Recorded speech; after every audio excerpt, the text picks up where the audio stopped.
बहुत ही प्यार से अर्नब सूर्या ने बानी के ठंडे और नाजुक वजूद को अपनी बाहों में सहेजा। जैसे ही अर्नब सूर्या का गर्म बदन बानी के ठंडे वजूद से टकराया तो अर्नब सूर्या के पूरे बदन में एक ठंडी लहर सी दौड़ गई थी। वानी का पूरा शरीर धीरे धीरे कांप रहा था। कांपते होठों से वो कुछ बड़बड़ा रही थी, लेकिन अर्नब को कुछ समझ नहीं आ रहा था। उसके बालों को संभालते हुए वो वानी के कानों में बोला था, वानी होश में आओ, अपनी आंखें खोलो। लेकिन वानी को उसकी आवाज कहाँ सुनाई दे रही थी। वो तो होशो हवास से बेगाना थी।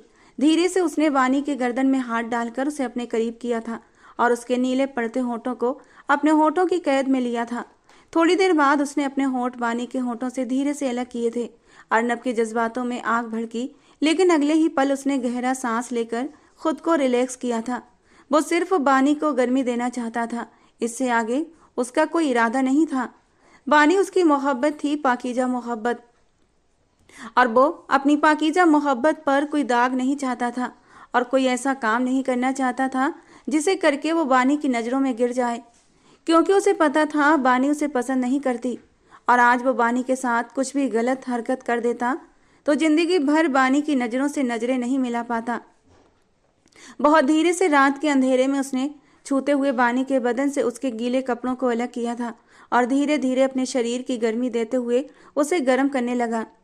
बानी बेहोशी की हालत में अर्नब के गर्म बदन से चिपक गई थी, जैसे उसे भी सुकून मिला हो। धीरे धीरे बानी की हालत सुधरने लगी थी। उसकी सांसें नॉर्मल होने लगी थी। कांपते होंठ शांत हो चुके थे। कांपता बदन शांत होकर अब अर्नब की बाहों में सिमटा हुआ था, लेकिन अब भी बानी बेहोशी की हालत में थी। जब अर्नब को लगा कि अब बानी ठीक है तो बहुत आराम से उसने बानी को खुद से अलग किया था। अपने कपड़े पहनने के बाद उसने बानी को एक चादर में लपेटा और उसे प्यार से अपनी बाहों में उठा लिया। उसके हाथ मजबूत थे, लेकिन उसके अंदाज में एहतियात और मोहब्बत थी। बहुत ही मोहब्बत भरी नज़रों से बानी के बेहोश चेहरे को निहार रहा था। दिल में एक उमंग थी कि बानी सिर्फ उसकी है। तुमने भागने की कोशिश तो की बानी, लेकिन क्या तुम नहीं जानती कि तुम्हारी मंजिल हमेशा मेरी बाहों में है। ये जिद और भागने का खेल तुम्हें थका सकता है, लेकिन मेरी मोहब्बत तुम्हें आखिरकार ये मानने पर मजबूर कर देगी कि तुम सिर्फ मेरी हो बानी।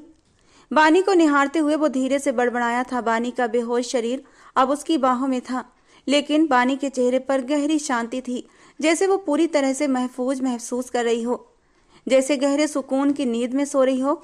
अर्नब सूर्या ने आखिरी बार धन्यवाद करती निगाहों से उस औरत की ओर देखा। औरत ने तुरंत सिर झुका लिया और वो बाहर निकल गया। जैसे ही वो अपने घर में दाखिल हुआ, सारे नौकर भागकर उसके आसपास जमा हो गए थे। उसने अपनी खास नौकरानी को इशारा किया और अपने कमरे की तरफ बढ़ गया। वो नौकरानी धीरे धीरे कदम उठाती अर्नब के पीछे आ रही थी। उसने बहुत ही सावधानी से बानी को बेड पर लिटाया था, जबकि नौकरानी सर झुकाए खड़ी हुई थी। शकुंतला, मैडम जी को बहुत ही आराम से कपड़े पहना दो, उनकी तबीयत ठीक नहीं है, बुखार भी है, मैं डॉक्टर को बुलाता हूँ। जबकि शकुंतला ने हैरानी से अर्नब की ओर देखा, लेकिन अगले ही पल अपनी नजरें झुकाईं। अर्नब कमरे से जा चुका था। शकुंतला पीछे पीछे अर्नब के गई थी। लेकिन साहब जी, कपड़े तो नहीं है बीबी जी के। एक गहरा हुंकारा भरते हुए उसने शकुंतला की ओर देखा था। मेरे कोई कपड़े निकाल कर पहना दो, ये कहकर वो डॉक्टर को फोन करने लगा। शकुंतला वापस कमरे में आई थी। अर्नब का कुर्ता पायजामा निकालकर उसने बानी को कपड़े पहना दिए। बानी का पूरा शरीर बुखार से तप रहा था। थोड़ी देर बाद डॉक्टर आया, बानी को चेक करके इंजेक्शन लगा दिया।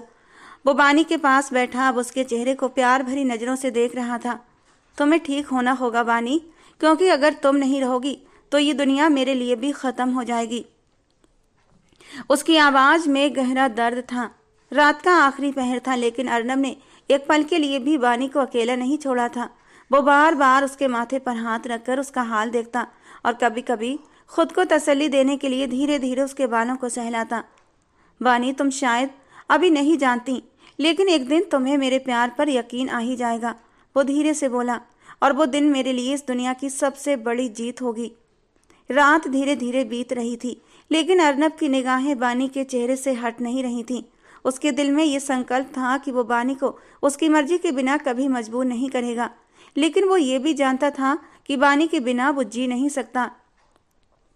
रात धीरे धीरे सुबह में ढल चुकी थी। सूरज की पहली किरण कमरे में मौजूद भारी पर्दों के किनारों से झांक रही थी और कमरे के अंदर हल्की सुनहरी रोशनी का अक्स फैल चुका था। बानी की पलकें धीरे धीरे खुली। उसका मन अभी पूरी तरह से जागा नहीं था।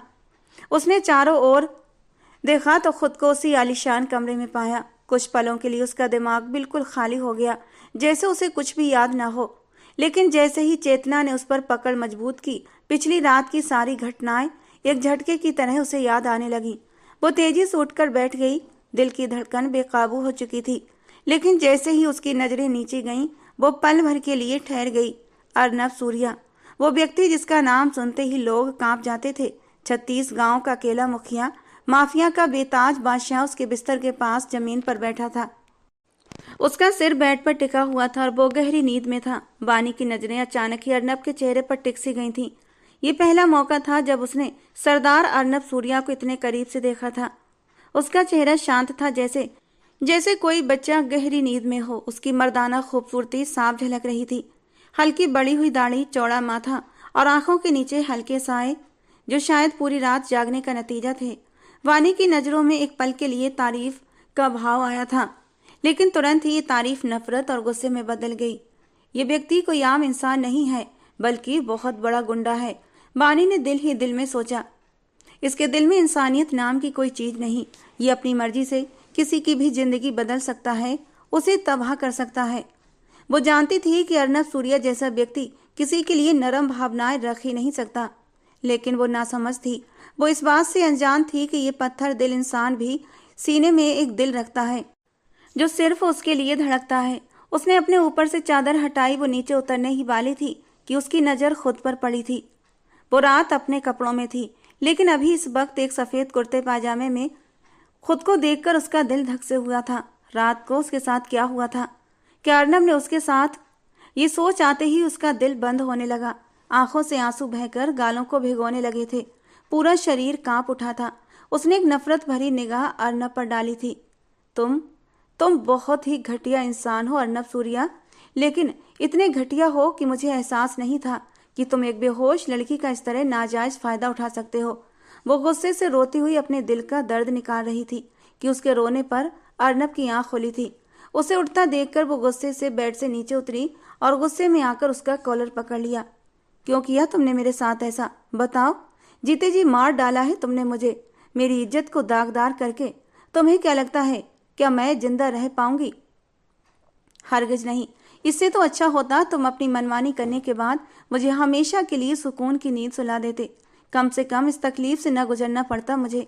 क्या बकवास कर रही हो? उसने एक झटके से बानी के हाथों को अपने हाथों में लिया था। बकवास नहीं है, बल्कि मुंह बोलता सबूत है ये। उसने पूरी नजर अपने ऊपर डाली थी। रात को तुमने मेरी बेहोशी का फायदा उठाया। तुम घटिया इंसान हो। अपनी हाथ उसकी पकड़ से छुटाते हुए वो उसके सीने पर अपनी छोटी छोटी मुट्ठियों से घूंसे बरसाने लगी थी, जबकि अर्नब ने एक झटके से खींचकर उसे अपने करीब किया था। उसके गालों पर उंगलियां फिराते हुए वो बहुत ही मदहोश लहजे में बोला, मैं अगर तुम्हारी खूबसूरती को पाना चाहता तो तुम मुझे रोक नहीं सकती थी वानी, क्योंकि तुम पूरी तरह मेरे कैद में थी, पूरी तरह मेरे ऊपर निर्भर थी। और यह भी सच है कि रात को तुम मेरी बाहों में भी थी। ये सुनते ही वानी ने तड़प कर अर्नब की ओर देखा था। अर्नब आगे बोला, लेकिन सिर्फ मेरी बाहों तक सीमित थी। इससे आगे मैंने तुम्हारे साथ कुछ भी गलत नहीं किया था। अगर मैं तुम्हें गुजरी रात अपने शरीर की गर्मी देकर तुम्हारे शरीर को गर्म न करता तो अब तक तुम सचमुच दूसरी दुनिया में पहुंच चुकी होती। तुम्हें तो मेरा शुक्रगुजार होना चाहिए, और उल्टा तुम मेरे ऊपर इल्जाम लगा रही हो। खैर, विश्वास करो या न करो, ये तुम्हारी अपनी मर्जी है, लेकिन मैंने तुम्हारी इज्जत पर कोई दाग नहीं लगाया है। ये कहकर उसने एक झटके से उसे बेड पर गिराया था। पता नहीं अर्नब की आंखों में और उसके अंदाज में ऐसा क्या था कि बानी अपनी नजरें झुका गई थी। शायद उसे अर्नब की बातों पर विश्वास आ गया था, लेकिन फिर भी उसके चेहरे पर शर्म के भाव आए थे, ये सोचकर कि रात को वो अर्नब की बाहों में थी। बानी ने धीरे से बिस्तर से उतरने की कोशिश की, लेकिन जैसे ही उसने कदम बढ़ाया, अर्नब की मजबूत हाथों ने उसकी कलाई पकड़ी थी। जबकि बानी ने गुस्से से मुड़कर अर्नब की ओर देखा, लेकिन वो सिर्फ हल्का सा मुस्कुराया। एक ऐसी मुस्कान जो बानी के दिल में डर और उलझन पैदा करने के लिए काफी थी। कहाँ जा रही हो? अर्नब की आवाज धीमी मगर दिल को धड़काने वाली थी, जैसे उसे पहले से पता हो कि वो क्या करने वाली है। छोड़ो मेरा हाथ, वानी ने घबराकर कहा। लेकिन उसकी आवाज में एक खास कंपन था जो उसके डर को साफ जाहिर कर रहा था। अर्नब ने नरमी से उसकी कलाई छोड़ दी, लेकिन उसकी नजरों ने वानी को जकड़ लिया। वानी, इतनी जल्दी क्या है? कुछ वक्त तो ठहर जाओ। ये जगह, ये कमरा अब तुम्हारा अपना है। उसके लहजे में नरमी और अपनेपन का अजीब सा मेल था। अपनी? वानी ने गुस्से से उसकी ओर देखा। ये जगह मेरी नहीं हो सकती, ना ये हवेली, ना ये कमरा, और ना तुम्हारा साथ। समझे अर्नब सूर्या, मेरी जान बचाने के लिए मैं तुम्हें धन्यवाद नहीं कहूंगी, क्योंकि मुझे अब अपनी जान कीमती नहीं है। मर जाती तो ज्यादा अच्छा होता। ये मत सोचना कि मेरी जान बचाकर तुमने मेरे ऊपर कोई एहसान किया है और मैं तुम्हारी गुलाम बन जाऊंगी। अर्नब ने एक गहरी सांस ली और बिस्तर से उठकर खड़ा हो गया। उसने अपने सफेद कपड़ों को झाड़ते हुए कहा, तुम जानती हो बानी, मैंने अपनी जिंदगी में कभी किसी चीज के लिए इतनी फिक्र नहीं की जितनी तुम्हारे लिए कर रहा हूँ। मुझे तुम्हारी फिक्र की जरूरत नहीं है। बानी ने तेजी से जवाब दिया, मुझे आजाद कर दो, यही मेरी सबसे बड़ी मदद होगी। अर्नब ने उसकी बात को नजरअंदाज करते हुए धीरे से कहा, तुम्हें खुद को इतना परेशान करने की जरूरत नहीं है। जो होना था वो हो चुका है। तुम अब यहाँ हो और यहाँ से जाना तुम्हारे लिए मुमकिन नहीं। क्यों? क्यों मुमकिन नहीं? बानी की आवाज ऊंची थी। तुम्हारे पास क्या हक है मुझे कैद करने का? अर्नब ने उसके करीब आकर उसे गहरी नजरों से देखा। क्योंकि तुम्हें बचाने की जिम्मेदारी अब मेरी है और मैं तुम्हें इस दुनिया की किसी तकलीफ का सामना नहीं करने दूंगा। ये बचाने का तरीका है। बानी की आंखों में आंसू चमकने लगे। तुमने मेरी जिंदगी छीन ली है, मेरे सपने, मेरी आजादी, सब कुछ। अर्नब ने पल भर के लिए कुछ नहीं कहा, लेकिन उसकी आंखों में दुख की झलक आई। वानी, तुम शायद अभी नहीं समझोगी, लेकिन वक्त के साथ तुम्हें मेरे जज्बात का अंदाजा हो जाएगा। मैंने जो भी किया वो सिर्फ तुम्हारे लिए किया है। तुमसे मोहब्बत कर बैठा हूँ, सच्ची मोहब्बत। पूरी जिंदगी तुम्हारे साथ गुजारना चाहता हूँ और मुझे उम्मीद है कि कभी ना कभी तुम मेरे जज्बातों को समझोगी। तुम्हारे जज्बात? वानी ने व्यंग किया। एक ऐसे व्यक्ति के जज्बात जो दूसरों की जिंदगियां बर्बाद करके अपनी मर्जी पूरी करता है। मुझे तुम्हारे प्यार की जरूरत नहीं है।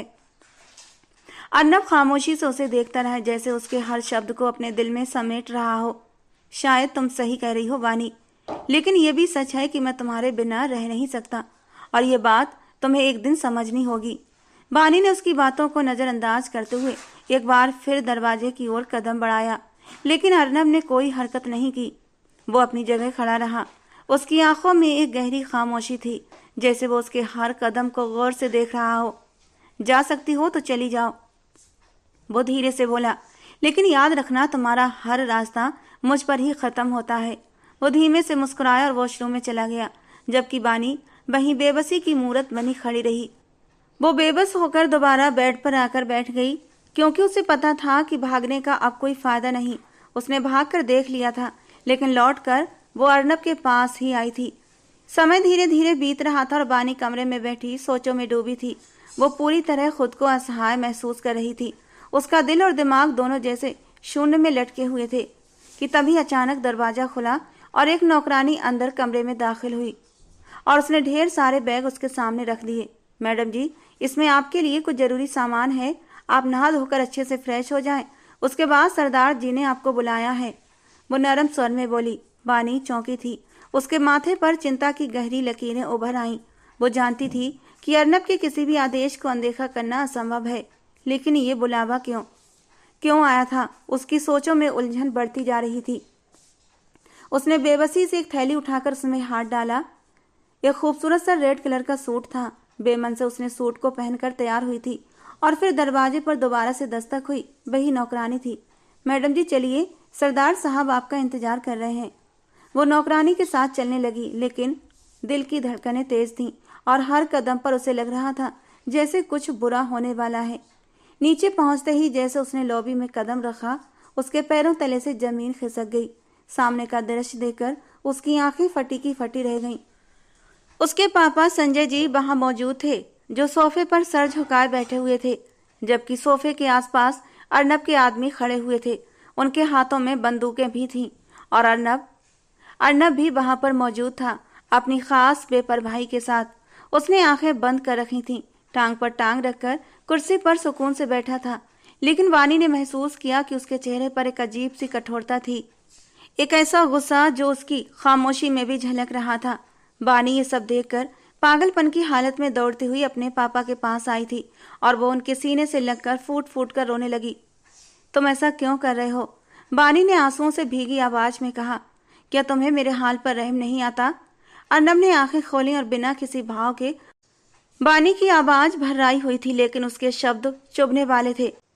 अभी थोड़ी देर पहले तो आप मुझसे मोहब्बत का दावा कर रहे थे और अब मेरे पापा के सिर पर बंदूक ताने बैठे हैं। अगर यही मोहब्बत का तकाजा है तो ऐसी मोहब्बत पर मैं थूकती हूँ। वो गुस्से में चीख पड़ी थी। अर्नब ने एक पल के लिए उसे देखा, उसकी बात सुनी और फिर चुपचाप अपनी जगह से उठकर खड़ा हुआ। वो ठहरे हुए कदमों से बानी की तरफ आया और बिना किसी सफाई का मौका दिए उसे झटके से खींचकर दूसरे सोफे पर बिठाया। तुम्हारे देखने का नजरिया गलत है बानी। मैं तो तुम्हारे पापा को बहुत ही इज्जत से बिठाया हुआ है और अगर तुम मुझे आसानी से शादी कर लो तो ये जो आदमी आसपास खड़े हैं ये भी हट जाएंगे। मुझे पता है तुम मुझसे शादी करने के लिए इतनी आसानी से नहीं मानोगी और इसीलिए मुझे ये रास्ता अपनाना पड़ा, क्योंकि मैं तुम्हें किसी भी कीमत पर खोना नहीं चाहता। वानी, तुम्हें पाने के लिए मैं किसी भी हद तक जाने को तैयार हूँ। तुम्हें अपने पापा की इतनी ही परवाह है तो अभी और इसी वक्त मुझसे शादी कर लो। बाहर मैंने पंडित जी को बुलाकर बिठाया हुआ है, उन्होंने शादी के सारे इंतजाम भी कर लिए हैं। अर्नब की आवाज में एक जिद थी, लेकिन उसके लहजे में गहरी गंभीरता भी थी। अगर तुम में इनकार करने की हिम्मत है तो कर दो, लेकिन याद रखना तुम्हारे पापा। कहते कहते वो अपनी बात अधूरी छोड़कर सामने पड़े सोफे पर जाकर बैठ गया, जबकि बानी सकते में आ गई। उसे अर्नब के शब्द किसी तलवार की तरह महसूस हो रहे थे। और अगर तुम्हें लगता है कि तुम इस कैद से बच सकती हो तो ये मत भूलो कि मैं अर्नब सूर्या हूँ। उसने नजरें उठाकर बानी की ओर देखा। ये कैद हमेशा रहेगी और तुम्हें इस कैद से कभी रिहाई नहीं मिलेगी। अभी फैसला कर लो। बानी की आंखों में बेबसी तैर रही थी। वो अर्नब की आंखों में देखने की कोशिश कर रही थी कि शायद कहीं रहम का निशान मिल जाए, लेकिन उसकी आंखें ठंडी और बेभाव थीं, जैसे उसके जज्बात को पत्थर में बदल दिया गया हो। बानी की आंखों में आंसू का तूफान उमड़ रहा था। वो घबराकर इधर उधर देख रही थी, जैसे कोई फरार का रास्ता तलाश रही हो। बानी की सांसें रुकने लगी। उसे लगा जैसे सब कुछ खत्म हो जाएगा, उसकी दुनिया, उसका सुकून, सब कुछ। स्वीकार है, वो तड़प कर चीखी थी। मुझे स्वीकार है, मैं शादी के लिए तैयार हूँ। अर्नब ने यह सुना तो उसके चेहरे पर एक धीमी मगर संतोषजनक मुस्कान उभरी थी। बानी की आंखों में आंसू बह रहे थे, लेकिन वो जान चुकी थी उसके पास कोई दूसरा रास्ता नहीं। अर्नब ने शकुंतला को इशारा किया कि जाओ, मैडम जी को कमरे में लेकर जाओ और उन्हें शादी के लिए तैयार करो। ये कहकर अर्नब बाहर चला गया था।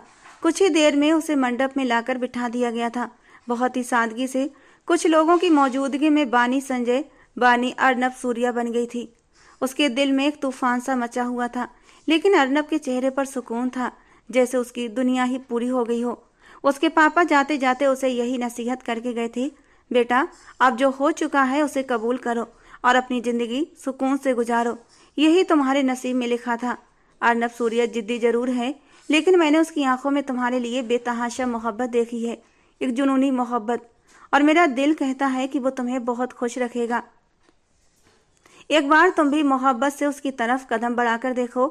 ये कहकर उसके सर पर हाथ रखकर उसके पापा चले गए थे, जबकि वो वहीं खड़ी रोती रह गई थी। थोड़ी देर बाद अर्नब उसके सामने आया था। तुम्हारे हौसले की दाद देनी पड़ेगी, अर्नब ने सुकून भरे लहजे में कहा, लेकिन अगले ही पल बानी के गूंजते थप्पड़ ने उसके चेहरे को झुका दिया था। कमरे की फिजा में एक सन्नाटा सा छा गया था। अर्नब ने अपने गाल पर हाथ रखा, उसके चेहरे से मुस्कान गायब हुई थी। तुमने क्या सोचा था कि मैं चुप रहूंगी? बानी गुस्से से चीखते हुए बोली। तुमने जो मेरे साथ किया है उसके बाद भी तुम ये सोचते हो कि मैं तुम्हें माफ कर दूंगी? अर्नब सूर्या, तुमने मुझे शादी के नाम पर बंधक बनाया है, लेकिन याद रखना तुम मुझे हासिल करके भी कभी हासिल नहीं कर पाओगे। अर्नब ने गहरी सांस ली, जैसे खुद पर काबू पा रहा हो, लेकिन उसकी आंखों में मोहब्बत की गहराई साफ झलक रही थी। वो एक कदम आगे बढ़ा और बानी का बाजू थाम लिया। बानी ने अपना हाथ छुड़ाने की पूरी कोशिश की, लेकिन अर्नब की पकड़ मजबूत थी। वानी, उसकी आवाज में एक अजीब सा सुकून था। अगर ये थप्पड़ तुम्हारे दिल का गुस्सा कम कर सकता है तो तुम्हारे हर गुस्से के लिए मैं अपना चेहरा पेश करने को तैयार हूँ। बानी की आंखों में आंसू भर आए, लेकिन वो खुद को कमजोर नहीं दिखाना चाहती थी। ये सब कहने की जरूरत नहीं है अर्नब, तुमने मुझे जबरदस्ती अपने साथ में बांधा है और ये मोहब्बत नहीं, जुल्म है, जबरदस्ती है जो तुमने मेरे साथ की है। अर्नब ने आगे बढ़कर बानी के होंठों पर उंगली रखी थी। नहीं बानी, ये जबरदस्ती नहीं बल्कि मोहब्बत है। कहते कहते उसने बानी को अपनी बाहों में उठा लिया। वो चीखने लगी मगर वो उसे अपनी मजबूत बाहों में उठाए बिस्तर की तरफ ले गया और नरमी से उसे बेड पर बिठा दिया। फिर धीरे से कहा, क्या तुम बाकी मुझे जालिम समझती हो बानी? तुम्हारे बिना मेरी पूरी दुनिया अधूरी है। जो कुछ भी मैंने किया वो इसलिए किया कि मैं तुम्हें खोना नहीं चाहता था, लेकिन शायद मैंने तुम्हारे दिल तक पहुंचने का रास्ता गलत चुना। मुझे तुम्हारी मोहब्बत नहीं चाहिए अर्नब, वो सख्ती से बोली। मोहब्बत जबरदस्ती नहीं की जाती, ये खुद ब खुद दिलों से निकलती है और मेरे दिल में तुम्हारे लिए सिर्फ नफरत है।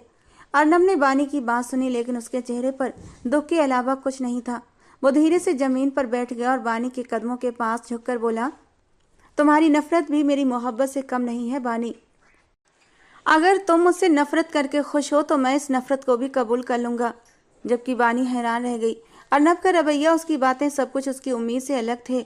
वो कठोर दिल इंसान जो अपने घमंड के लिए मशहूर था, आज उसके सामने झुका हुआ था। तुम्हें समझने में वक्त लगेगा, अर्नब ने धीरे से कहा, लेकिन मैं तुम्हें समझने का वक्त दूंगा। जब तुम्हें लगे कि मैं तुम्हारे काबिल हूं तब तुम अपना आप मुझे सौंप देना, लेकिन इससे पहले नहीं। बानी की आंखों में आंसू थे लेकिन वो कुछ नहीं बोली, बस चुपचाप बैठी रही, दिल में उलझनों का एक तूफान लिए। अर्नब ने उसे देखा और उसके हाथ पर अपना हाथ रखा। बस एक बात याद रखना बानी, मैंने तुम्हें बंधक नहीं बनाना चाहता था, मैं सिर्फ तुम्हारे दिल तक पहुंचना चाहता हूं और मैं इंतजार करूंगा, चाहे ये इंतजार मेरी जिंदगी का आखिरी पल ही क्यों ना हो। कमरे की फिजा में सन्नाटा था लेकिन दोनों के दिलों में जज्बातों का एक तूफान था। बानी ने अपनी आंखें बंद की, जैसे अपने दिल को समझाने की कोशिश कर रही हो। शायद अर्नब बाकी बदल रहा था या शायद वो खुद को बदलने की कोशिश कर रहा था। वक्त जैसे ठहर सा गया था। बानी कमरे के कोने में घुटनों के बल बैठी चुपचाप बेआवाज आंसुओं से रो रही थी। उसकी आंखें लाल हो चुकी थीं और दिल में एक खत्म ना होने वाला दर्द था।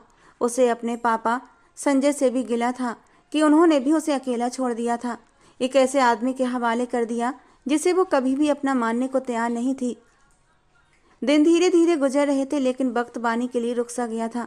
वो खुद को एक कैद में महसूस करती थी, एक ऐसी जगह जहां न वो सुकून से रह सकती थी न भाग सकती थी। दूसरी तरफ अर्नब, जो गांव के मसलों के सिलसिले में दूसरे इलाके गया हुआ था, मानसिक रूप से बेहद बेचैन था।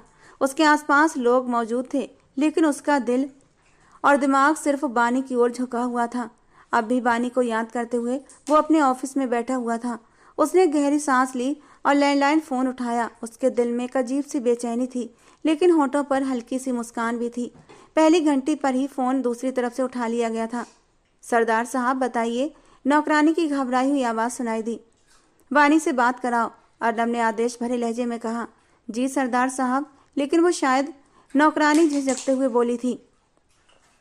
मैंने कहा बात कराओ, उससे कहना कि उसके पापा के बारे में बात करनी है।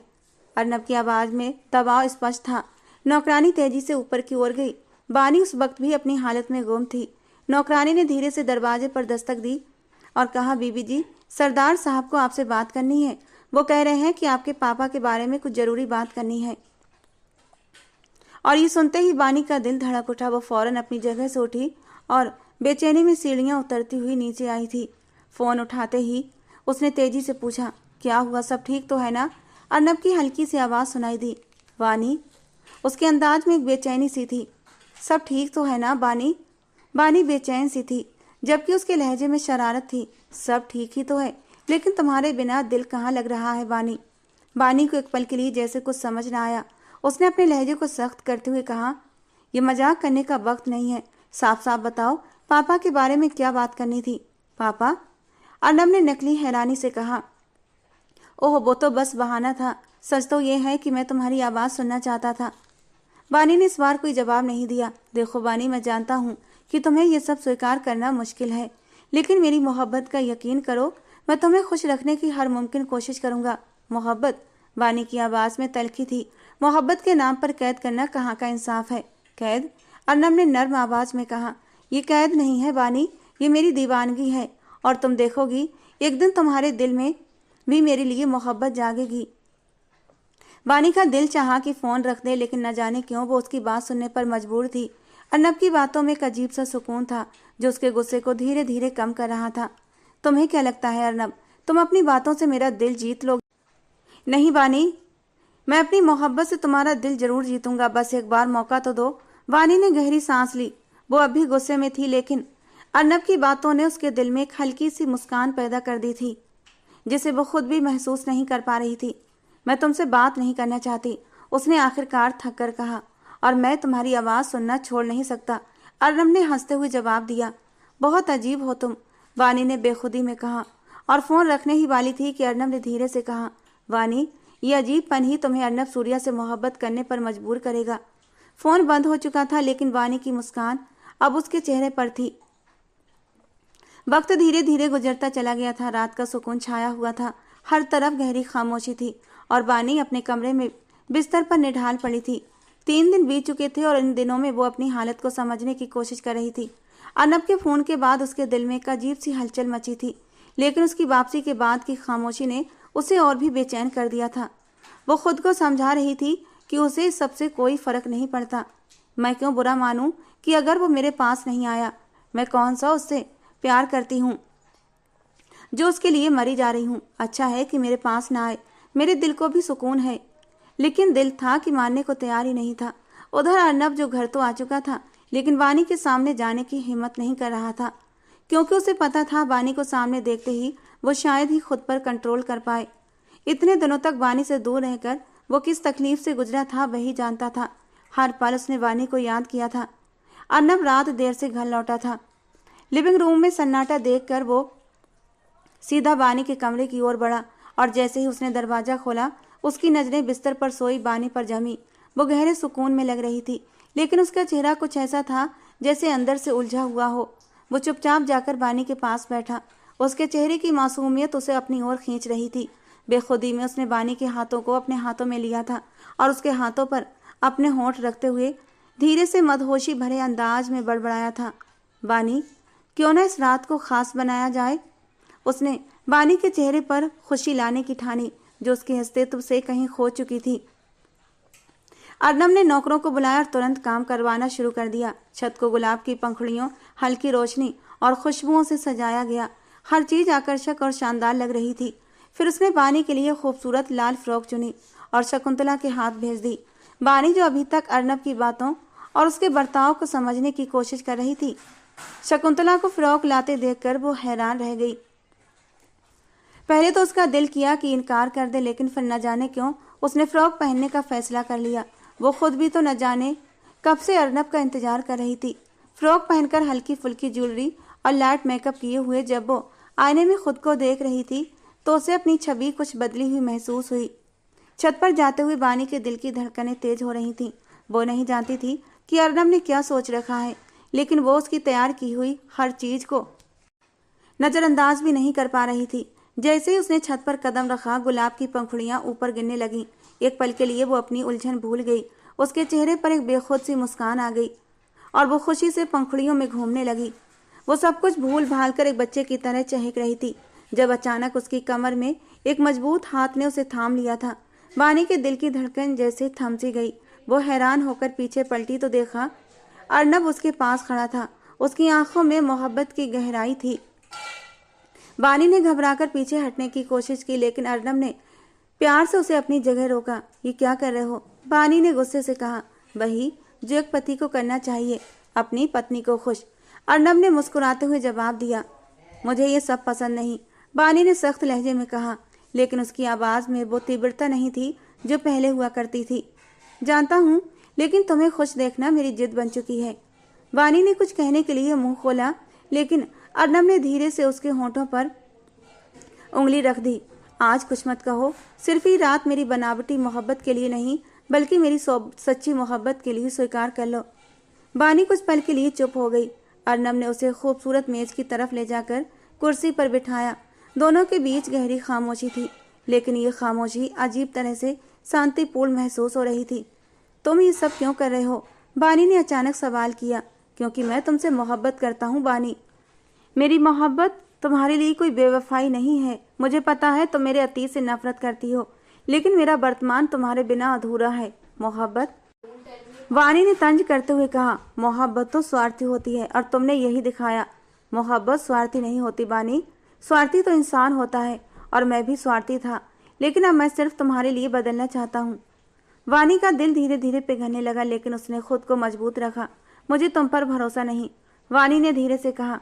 यह भरोसा मैं समय के साथ जीत लूंगा, अर्नब ने नर्म आवाज में जवाब दिया। रात का आखिरी पहर जब दोनों खामोशी से तारों को देख रहे थे, वानी का दिल थोड़ा हल्का हुआ। अर्नब ने धीरे से उसका हाथ थाम लिया और कहा, मुझे कोई जल्दी नहीं है, मैं तुम्हारे साथ रहकर तुम्हारा दिल जीत लूंगा। वानी ने पहली बार उसे सीधे देखा। उसकी आंखों में कोई धोखा नहीं था, सिर्फ सच्चाई थी। कुछ क्षणों के लिए उसने अपना गुस्सा, अपनी शिकायतें भुला दी।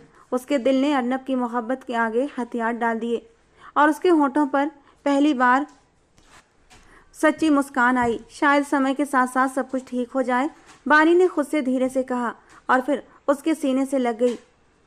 ये इस बात का इशारा था कि वो अर्नब की मोहब्बत के आगे हथियार डाल चुकी है। वो भी एक मासूम लड़की थी, एक खुशहाल जीवन अपने पति के साथ बिताना चाहती थी। यही वजह थी कि वो हर चीज को भूलकर उसके सीने से लग गई थी। और जैसे ही बानी अर्नब के सीने से लगी तो अर्नब खुशी से निहाल हो उठा था। उसने उस नाजुक सी जिद्दी सी लड़की को खींचकर अपने सीने से लगा लिया, उसके माथे को चूमकर उसे अपनी मोहब्बत का पहला एहसास दिया था। उनके मिलन पर चांद भी शर्माकर बादलों में छिप गया था। दोस्तों, कहानी के पहले भाग का लिंक नीचे डिस्क्रिप्शन बॉक्स में मौजूद है। लिंक पर क्लिक करके आप कहानी के पहले भाग को सुन सकते हैं।